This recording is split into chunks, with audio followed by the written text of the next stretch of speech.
Қайырлы күн, сіздермен бірге Ләззат. Бүгін блинді дайындайтын боламыз. Ең алдымен жұмыртқаларымызды және қантымызды, тұзымызды, сүтімізді қосып, толықтай бір келкі масса болғанға дейін араластыратын боламыз. Менде бұл жерде көп мөлшерде жасалып жатыр. Егер осының 3-тен 1 бөлігін жасасаңыздар, 1 порцияның көлемі шығады.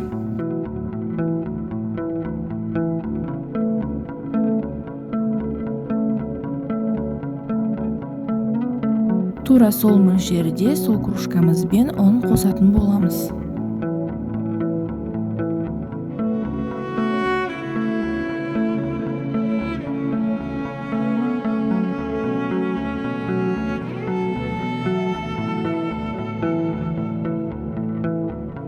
Жарты қасық содамызға қайнап тұрған суымызды қосып, қоспамызға қосатын боламыз.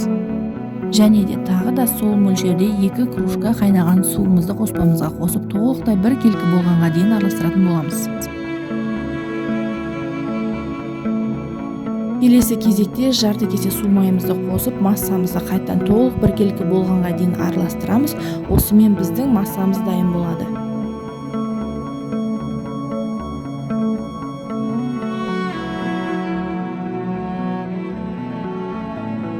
Бізде осындай әдемі сұйық масса дайын болады. Қызып тұрған блинницамызға блиниларымызды құйып пісіретін боламыз. Блинімізді құятын кезде қыздар сковородкаларыңызды міндетті түрде қыздырып алып барып құйыңыздар.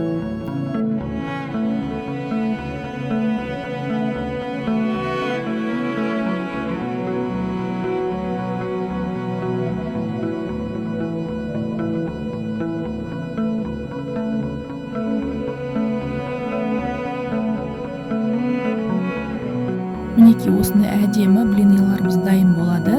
Сіздермен болған Ләззат. Менің каналыма тіркеліп, лайк басып кетіңіздер, ас болсын.